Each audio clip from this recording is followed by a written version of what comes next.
Hi everyone, কেমন আছো সবাই? আই থিঙ্ক সবাই খুব খুব ভালো আছো। স্কিল বুস্ট যে প্ল্যানিংটা আমরা স্টার্ট করেছিলাম সেটা আমরা কন্টিনিউ করছি, রাইট? আমি জাস্ট ট্রেডটা একটু পাঞ্চ করে দিই, দেন আমি বলছি। এইখান থেকে আমাদের ট্রেডে এন্ট্রি হতো লাইক এই জায়গা থেকে, স্টপ লস আমাদের এটার উপরে থাকতো, রাইট? এই জায়গাটাতে করে আমরা ইনিশিয়ালি আমাদের টার্গেট রাখতে পারি, বাদ বাকি নিচে আমরা এই এরিয়া পর্যন্ত আমরা টার্গেট রাখতে পারি। সো এইটা আমরা একটা টার্গেট রাখতে পারি অ্যান্ড এই টার্গেট আমাদের, তারপরে আলটিমেটলি এটা হচ্ছে আমাদের টার্গেট। আমি আপাতত 15 মিনিটে আছি, আমি পরে আপনাদেরকে ট্রেড আমি বুঝিয়ে দিচ্ছি কেন কি এটা আমি ট্রেড প্ল্যান করলাম। 5 মিনিটে আমি যাই, 5 মিনিটে যাওয়ার পর এটাকে যদি আমি রিফাইন করি তো দেখতে পাবেন যে এখানে যে এফবিজি ছিল আমি সেখান থেকে এন্ট্রি করলাম। নাও আমি এটাকে আমি এফবিজি ধরছি, ঠিক আছে? এখানে যে এফবিজি ছিল সেই এফবিজি থেকে আলটিমেট আমাদের ট্রেডে এন্ট্রি। ওকে, সো এন্ট্রিটা অ্যাকচুয়ালি আমাদের এই জায়গা থেকে হতো, এটা আমাদের আলটিমেট অর্ডার ব্লক ছিল। তো আমি এটাকেও ডিফাইন করে এই জায়গা থেকে রাখছি যেন আমাদের ভিজুয়াল ঠিকঠাক হয়, ঠিক আছে? এই হচ্ছে ওভারঅল ব্যাপার। ইনিশিয়ালি 1:2 নিয়ার অ্যাবাউট আমাদের টার্গেট। ফার্স্ট টার্গেট আমাদের এটা, ঠিক আছে? ফার্স্ট টার্গেট আমাদের এটা অ্যান্ড তারপরে নিচে পরপর আমাদের টার্গেট। ট্রেডের এন্ট্রি নেওয়ার কারণ কি বা না কি আমি বলে দিই। এই ট্রেডটার অ্যাকচুয়াল যেটা এন্ট্রি ছিল, মেন এন্ট্রি অবভিয়াসলি এই জায়গাটাতে করে ছিল মেন এন্ট্রি। এই যে এফবিজি সেইখান থেকে ছিল আমাদের মেন এন্ট্রি, মানে আমাদের এন্ট্রিটা হতো অ্যাকচুয়ালি এই জায়গা থেকে। বাট মার্কেটে আমি যেই মুহূর্তে ঢুকেছি আমি সেই মুহূর্ত হিসাবে ট্রেড প্ল্যান করব, আগে ট্রেড প্ল্যানের কথা বলে লাভ নেই। Stop loss, ideal stop loss obviously এই সুইং লোয়ের সুইং হাইয়ের উপরে অ্যান্ড টার্গেট ইনিশিয়ালি আমাদের এইখান থেকে এন্ট্রি হতো। এখান থেকে এন্ট্রি হওয়ার পর অবভিয়াসলি এটাই আমাদের প্রেফারেবল টার্গেট, যেটা আমাদের অ্যাবাউট 1:3 টার্গেট আসছে, ঠিক আছে? আমি মোটামুটি এখান থেকে দেখিয়ে দিচ্ছি, বাদ বাকি আপনাদেরকে পুরোটা আমি পরে এলাবোরেট করছি কেন কি এটা ট্রেড নেওয়া হলো। তো এইখান থেকে বাই সাইডের লিকুইডিটি গ্র্যাব হয়েছে, এগেন এটাকে আপনারা মোটামুটি ইকুয়াল হাই ধরতে পারেন, ঠিক আছে? তো এইখান থেকে আমাদের বাই সাইডের লিকুইডিটি গ্র্যাব হয়েছে। বাই সাইডের লিকুইডিটি গ্র্যাব হওয়ার পর আমি মোটামুটি এইভাবেই মার্ক করছি পুরো ব্যাপারটাকে। বাই সাইডের লিকুইডিটি এখান থেকে গ্র্যাব হলো, গ্র্যাব হওয়ার পর প্রাইস নিচে এসছে, নিচে আসার পর প্রাইসের এই জায়গা থেকে আমাদের যে একটা সেল সাইডের লিকুইডিটি ছিল, এই সেল সাইডের লিকুইডিটি এখান থেকে আমাদের গ্র্যাব হয়, ঠিক আছে? ওভারঅল বায়াস ডাউন সাইডের আমি ডেলি ক্যান্ডেলে গিয়ে দেখিয়ে দিচ্ছি ওভারঅল বায়াস আমাদের ডাউন সাইডের। সো বাই সাইডের লিকুইডিটি গ্র্যাব, সেল সাইডের লিকুইডিটি গ্র্যাব, ঠিক আছে? তারপরে প্রাইস আপসাইডে যাওয়ার পর আমাদের যে পিওয়াই থেকে প্রাইস তারপর ডাউন সাইড। তো এইখান থেকে যদি আমরা ট্রেড নিতাম তো মোটামুটি অ্যাকচুয়ালি এইখানে যেই আপনি হিডেন অর্ডার ব্লক নিন বা অর্ডার ব্লক নিন, যেটাই নিন না কেন, প্রাইস সেইখান থেকে রিজেকশান নিয়ে প্রাইস আলটিমেট আপসাইডে গেছে। তো ইনিশিয়ালি আমরা প্রথমেই টার্গেটটাকে এইভাবে এত দূর রাখতে পারতাম, ঠিক আছে? যেটা নিয়ার অ্যাবাউট 1:1.83 আসতো, ঠিক আছে? বাট ওভারঅল টার্গেট এত দূর রাখা যেতেই পারে। আমি জাস্ট চার্ট ক্লিয়ার রাখার চেষ্টা করছি। এটা ছিল ট্রেডের লজিক। আমরা যদি ডেলি ক্যান্ডেলে যাই, ডেলি ক্যান্ডেলে গেলে মোটামুটি দেখতে পাবেন প্রাইস উপর থেকে রিজেকশান নিচ্ছে। কেন রিজেকশান নিচ্ছে তার কারণ হচ্ছে অলরেডি এখানে আমাদের রিজেকশান ব্লক আছে, ঠিক আছে? আপনি এইখান থেকে নিন অথবা বেটার হবে এইখান থেকে নিন রিজেকশান ব্লক। আমি এইখান থেকে মার্ক করতে এই জন্য বলছি কারণ এইখান থেকে বাই সাইড লিকুইডিটি গ্র্যাব হয়েছিল, এখান থেকে সেল সাইড লিকুইডিটি গ্র্যাব হয়েছিল, যে কারণের জন্য আমি এটাকে রিজেকশান ব্লক এখান থেকে মার্ক করছি আর কি। এই যে রিজেকশান ব্লক আছে, প্রাইস আলটিমেটলি এই রিজেকশান ব্লকে ট্যাপ করেছে, রিজেকশান ব্লক ট্যাপ করে তারপরে এখান থেকে রিজেকশান শুরু হচ্ছে, ঠিক আছে?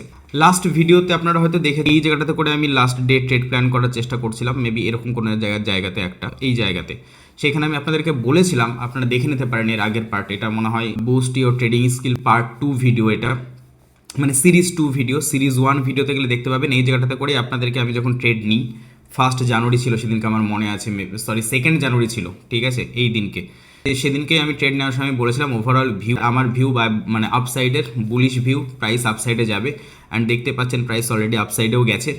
অ্যান্ড আজকে এখান থেকে রিজেকশান ব্লকে ট্যাপ করার পর এখান থেকে প্রাইস রিজেকশান নিচ্ছে। এই যে রিজেকশানটা নিচ্ছে সেই রিজেকশানটাকে আমরা কাজে লাগাবো এই মুহূর্তে আমাদের রিজেকশানের সময়, রাইট? আপনারা দেখতেও পাবেন যেটা, সেটা হচ্ছে যে প্রাইস এখান থেকে অলরেডি হাই ব্রেক করতে পারেনি। 4 আওয়ারের ক্যান্ডেলে আছে আমি, এই 4 আওয়ারের একটা ক্যান্ডেল স্পাইক করার পর তারপরের 4 আওয়ারের ক্যান্ডেলগুলো হাই ব্রেক করতে পারেনি। যদি এটাকে আরও ডিটেলসে যদি আপনাদেরকে বোঝানোর একটু আমি চেষ্টা করি তাহলে বুঝতে পারবেন। যেটাই যে এখানে আমি বাই সাইড লিকুইডিটি মার্ক করেছিলাম সেটাই দেখুন আলটিমেট কিন্তু প্রিভিয়াস, মানে এই যে রেড ক্যান্ডেলটা, সেই রেড ক্যান্ডেলটা প্রিভিয়াস যে 4 আওয়ারের ক্যান্ডেল তার হাই গ্র্যাব করেছে, ঠিক আছে? তার হাই গ্র্যাব করে প্রাইস ফল করছে। তো এই সমস্ত ক্ষেত্রে ন্যাচারালি যেটা হয়, আপনাদেরকে আমি সিরিজ 1 যেটা ছিল সেটা তো আমি বলেছিলাম প্রিভিয়াস ক্যান্ডেলের 50% পর্যন্ত আমাদের অ্যাটলিস্ট টার্গেট থাকে, ঠিক আছে। প্রিভিয়াস ক্যান্ডেলের 50% মানে এতটা আমাদের টার্গেট থাকে, তো সেটা কমপ্লিট করে আবার নিচ থেকে রিজেকশন নিচ্ছে। যাই হোক, নো প্রবলেম, দেখা যাক কী করছে। তারপরে 1 আওয়ারের ক্যান্ডেল যদি দেখেন, 1 আওয়ারের ক্যান্ডেলও সেম। 1 আওয়ারের ক্যান্ডেল এখানে রিজেকশন ব্লক পাবেন, এখান থেকে প্রাইস ডাউন সাইডে যাওয়ার চেষ্টা করছে। আমার ভিউ আপাতত ডাউন সাইডেই আজকে। আমি যদি লাইক নেক্সট 30 মিনিট বা 1 আওয়ার বা লাইক 4 আওয়ার যদি আমি এখন ট্রেড হোল্ড করার প্ল্যান করি, তো সেই হিসাবে আমার ভিউ কিন্তু ডাউন সাইডেরই, ঠিক আছে। সেই হিসাবে ট্রেডটা প্ল্যান করা, দেখা যাক কী হচ্ছে, সেই মতো আপনাদেরকে আমি আপডেট করতে থাকবো, ঠিক আছে। এটা আমাদের 5 মিনিটে এখানে থাকছে, সেই মতো আপনাদেরকে আমি আপডেট করতে থাকবো, রাইট। হোপফুলি আমাদের ফার্স্ট টার্গেট কমপ্লিট হয়ে যাবে এবার, দেখা যাক কি হচ্ছে। এই যে ক্যান্ডেলটা তৈরি করলো আর কি, তো কমপ্লিট হোক, তারপরে আমি ডিটেলস আপনাদেরকে বোঝাচ্ছি। আমি মোটামুটি ট্রেড নেওয়ার কারণ কী ছিল সেটা আপনাদেরকে বুঝিয়ে বলে দিয়েছি। একটা জিনিস এখানে একটু নোট করবেন, ঠিক আছে। যদি আমরা 15 মিনিটে যাই, তো এটাকে একটু মাথায় রাখার, 15 মিনিটে কিন্তু এটা আমাদের একটা ইন্টারনাল লিকুইডিটি জোন ক্রিয়েট হচ্ছে। হ্যাঁ, এই পুরো একটা এরিয়া যেখানে like price kind of accumulation টাইপের, ঠিক আছে। তো এই এরিয়াটাতে প্রাইস কিন্তু এই জায়গাটাতে করে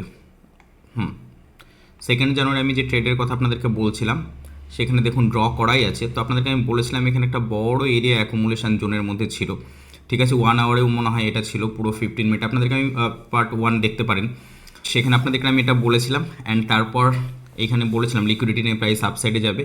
তো এখান থেকে আমি 1 আওয়ারের ক্যান্ডেলে আছি, এখান থেকে লিকুইডিটি নিয়ে প্রাইস আপসাইডে গেছে। আমি যদি 15 মিনিটে যাই, এখানকার লিকুইডিটি নিয়ে প্রাইস আপসাইডে গেছিলো, মানে জাস্ট দেখুন, সে একটা কথা আছে না যে হিস্ট্রি রিপিট ইটসেলফ, তো ব্যাপারটা কিছুটা এরকম টাইপের। এখানে একটা accumulation zone, price upside, accumulation, price upside, এখানে আপনি একদম সিমিলারিটি দেখতে পাবেন। আপনি এইখানে যে একটা অ্যাকুমুলেশন এরিয়া তৈরি হয়েছিল দেখুন, ঠিক আছে। প্রাইস এই অ্যাকুমুলেশন কমপ্লিট করার পর, ইন্টারনাল লিকুইডিটি কমপ্লিট করার পর স্পাইক, তারপর এখানে আবার একটা অ্যাকুমুলেশন তৈরি হচ্ছে, ঠিক আছে। অর্থাৎ এখানে আবার একটা ইন্টারনাল লিকুইডিটি তৈরি হচ্ছে। নাও এবার এইখান থেকে প্রাইস আপসাইড ডাউন সাইড সেটা পরের প্রসঙ্গ, সেটা আমি এখন যেহেতু স্ক্যাল্পিং পারপাসে ট্রেড দেখাচ্ছি, তো সেটা আমি লং টার্মের ভিউ বলছি না। বাট এই জায়গাটাও কিন্তু সেম সিনারিও তৈরি হচ্ছে, তো আমাদেরকে সেই জিনিসটা মাথায় রাখতে হবে এবং সেটা মাথায় রেখে ট্রেড প্ল্যান করতে হবে। যেটা যেহেতু একটা অ্যাকুমুলেশন জোন, অতএব খুব একটা বড় মুভ আমরা এখানে আশা করতে পারবো না। আমাদেরকে ছোট ছোট মুভেই কিন্তু হ্যাপি থাকতে হবে, বা সেগুলোকে আমাদেরকে ক্যাপচার করে চলতে হবে। যে যেহেতু এটা অ্যাকুমুলেশন জোন, অতএব এখানে একটা বড় মুভ আমি পাবো না। দেখতে পাচ্ছেন এই যে এই ক্যান্ডেলটাই দেখুন, এই ক্যান্ডেলটা প্রথমে আপসাইডে গেল, লিকুইডিটি নিল, এখানকার এফবিজিকে ট্যাপ করলো, প্রাইস কিন্তু শার্পলি এখানে ফল করে যাওয়া উচিত ছিল। বাট দেখুন এখানে প্রাইস শার্পলি ফল করছে না, এই ক্যান্ডেলটা কত নাটক করছে দেখুন, ঠিক আছে। Price upside down side, upside down side, তো এগুলোকে বলা হয় কনফিউজিং ক্যান্ডেল, ঠিক আছে। এই সমস্ত ক্যান্ডেলগুলো ইউজ করা হয় আমাদেরকে ট্র্যাপ করার জন্য, ঠিক আছে। দেখা যাক কী হয়। অ্যাটলিস্ট এই ফার্স্ট টার্গেটটা তো কমপ্লিট হওয়া উচিত, সেটা কমপ্লিট হলেও আমাদের অ্যাটলিস্ট 1:2 টার্গেট কমপ্লিট হয়ে যাবে। এগেন আমি বলছি আমরা একটা অ্যাকুমুলেশন জোনের এরিয়ার মধ্যে আছি, যে কারণের জন্য আমাদেরকে খুব ছোট ছোট টার্গেট রেখে চলতে হবে। তো দেখা যাক কী হচ্ছে, আমি আপনাদেরকে আপডেট করছি। হয়তো এখানে এবার ফার্স্ট টার্গেট কমপ্লিট হয়ে যাবে, কমপ্লিট হয়ে গেল। তো ফার্স্ট টার্গেট যদি কমপ্লিট নাও হতো, এখানে আপনাদেরকে আমি একটু বলে রাখি, সে ফর এক্সাম্পল আমাদের সেকেন্ড টার্গেট এটা, রাইট, এটা হচ্ছে আমাদের সেকেন্ড টার্গেট। ফার্স্ট টার্গেট যদি আমাদের কমপ্লিট নাও হতো, প্রাইস এরকম জায়গাতে যখন ছিল, তখন বেটার অপশান এই স্টপ লসটাকে এখানে না রেখে আপনারা স্টপ লসটাকে একদম কস্ট টু কস্টে নিয়ে চলে আসুন, বা আপনারা যদি চান সেক্ষেত্রে কিছুটা প্রফিট বাফার রাখুন। প্রফিট ইন দ্য সেন্স যেটা আপনার অ্যাটলিস্ট ব্রোকারেজ কাটবে, সেটুকুকে আপনি রাখতেই পারেন মাথায় রেখে। মানে আমি বলতে চাইছি আপনার এন্ট্রি হয়েছে এই জায়গাটা থেকে, ঠিক আছে। এটা ছিল আপনার এন্ট্রি পয়েন্ট, ঠিক আছে। আপনি মানে যখন প্রাইস এরকম জায়গাতে আর কি, ঠিক আছে, মানে আমি বলতে চাইছি যে প্রাইস যখন মনে করুন মোটামুটি টার্গেটের কাছাকাছি, ঠিক আছে, এরকম জায়গাতে প্রাইস আছে, তখন আপনি স্টপ লস হয় কস্ট টু কস্ট নিয়ে চলে আসুন, আর না হলে কিছুটা বাফার রেখে মোটামুটি এরকম জায়গাতে ট্রেলিং স্টপ লস নিয়ে নিন, যেন অ্যাটলিস্ট মানে ব্রোকারেজটা আপনার বেরিয়ে যায়, ঠিক আছে। এখানে আপনি ট্রেলিং স্টপ লস নিয়ে এসে রেখে দিন না, এটা টোটালি আপনার উপরে ডিপেন্ড করছে। আপনি এটা করতে পারেন, করলে এই যেটুকু পেলেন সেটুকুতে আপনার ব্রোকারেজটা বেরিয়ে যাবে, আলটিমেট আপনার ক্যাপিটালে একটুকু মানে প্রবলেম হলো না। আর চাইলে আপনি কস্ট টু কস্টেও রাখতে পারেন, ঠিক আছে। এই হচ্ছে ওভারঅল ব্যাপার। তো দেখা যাক এবার দেখি আমরা নেক্সট কী হচ্ছে, সেই মতো আমি আবার আপনাদেরকে আপডেট করছি। এই ট্রেডটা থেকে আমার এক্সিস্ট হয়ে যেত, অবভিয়াসলি এখানে ক্যান্ডেলে যে হাই করেছিল সেখানে আমি ট্রেলিং স্টপ লস রাখলাম, এখানে আমার এক্সিস্ট হয়ে যেত, বা বেস্ট অপশান ছিল প্রাইস যখনই নিচে আসলো তখন আপনার ফার্স্ট টার্গেট যেটা ছিল সেখানে ট্রেলিং স্টপ লস রাখা, এখান থেকে আপনার স্টপ লস হিট হয়ে বেরিয়ে যেত। অর্থাৎ আমাদের যে আলটিমেট টার্গেট ছিল এখানে, ফার্স্ট টার্গেট আমাদের এই জায়গাটাতে করে কমপ্লিট। দেখুন মানে আপনি বুঝতে পারবেন আমি কি কথাটা বলতে চাইছি। এই যে আপনাদেরকে বললাম না যে এই পুরো এরিয়াটা একটা অ্যাকুমুলেশন জোনের মধ্যে আছে, আপনাদেরকে যে আমি প্রথমে বললাম এই পুরো এরিয়াটা একটা অ্যাকুমুলেশন জোনের মধ্যে আছে, তাহলে এইখানে আমাদেরকে ছোট ছোট টার্গেট রাখতে হবে, স্ক্যাল্পিং করতে হবে। এই যে সেটার মজা আপনি দেখতে পাবেন এই জায়গাটাতে করে, দেখুন এই হচ্ছে মেন গল্প। আমরা যদি এখানে ছোট ছোট টার্গেট না রেখে একদম বড় বড় টার্গেট রাখার চেষ্টা করতাম তাহলে কিন্তু আমাদের মেবি হয়তো এখানে কষ্ট কষ্টে চলে যেত। ফার্স্ট টার্গেট আমি সুইংয়ের কাছেই রেখেছিলাম, ঠিক আছে, ফার্স্ট টার্গেট আমি এই যে এই লিকুইডিটির কাছে রেখেছিলাম, তার কারণই হচ্ছে এই জিনিসটা। আমি একটু এটাকে অফ করি তাহলে আপনাদের বুঝতে সুবিধা হবে, রাইট। ফার্স্ট টার্গেট আমি রেখেছিলাম এই কারণের জন্য, কারণ যেটা আপনাদেরকে প্রথমেই বললাম অ্যাকুমুলেশন জোনের মধ্যে আছে, এখানে আমাদেরকে ছোট ছোট ছোট ছোট টার্গেট নিয়ে আমাদেরকে প্ল্যান করতে হবে। সো এই হচ্ছে ওভারঅল ব্যাপার। প্রাইস এখান থেকে নিচে আসলো, আমরা যদি 15 মিনিটে যাই তাহলে দেখতে পাবেন যে এই যে এখানে ক্যান্ডেল আছে সেটা বডি নিতে পারেন আপনি, বা এইখানে যে হিডেন অর্ডার ব্লক আছে আর কি সেটাকে ট্যাপ করে আলটিমেট এখানকার লিকুইডিটি নিয়ে প্রাইস আবার আপসাইড। প্রাইস আপসাইডে কিন্তু বেশি মানে এটাই তো না, মানে লিকুইডিটি গ্র্যাব করে আপনার মানে আপনাকে কনফিউজড করবে মার্কেট। এখানে অ্যাকুমুলেশন জোনেই এটা হয়। আমি এর আগের দিন মানে এই বুস্ট ট্রেডিং স্কিলের যে ফার্স্ট ভিডিওটা ছিল সেখানে আমি সেম জিনিসই আপনাদেরকে বুঝিয়েছি। তো এই জায়গাটায় মাথায় রাখবেন যে আমরা ছোট ছোট স্ক্যাল্পিং করব। এখানে যেমন আমি ছোট্ট একটা স্ক্যাল্পিং নিয়েছিলাম এবং সেই স্ক্যাল্পিংটা 1:2 আর কি কমপ্লিট হলো। তো যখন প্রাইস এরকম অ্যাকুমুলেশন জোনে থাকবে সেখানে আপনাদেরকে কিন্তু এরকম ছোট ছোট টার্গেটই নিতে হবে এবং সেটা ছোট টার্গেটটাকে কমপ্লিট করতে হবে। আমি আগের ভিডিওটা তাই বলেছিলাম, আমি আজকেও সেম কথাই বলছি। যাই হোক, তো আজকের ভিডিও এতদূর পর্যন্তই। সবাই ভালো থাকুন, সুস্থ থাকুন। আগামীকালকেও মানে প্রত্যেক দিন আমি যে ট্রেডগুলো লাইভ মার্কেটে প্ল্যান করা যেতে পারে, কীভাবে প্ল্যান করা যেতে পারে, কী করা যেতে পারে, না করা যেতে পারে, এই যে ট্রেডিং স্কিল এই যে এই সিরিজটা কন্টিনিউ চলবে। আমি প্রত্যেক দিন লাইভ মার্কেট নিয়ে আপনাদেরকে লাইভ মার্কেট সম্বন্ধে জানাবো যে লাইভ মার্কেটে কীভাবে কী করা যেতে পারে, কীভাবে কী প্ল্যান করা যেতে পারে, রাইট। সবাই ভালো থাকুন, সুস্থ থাকুন, বাই বাই বাই বাই।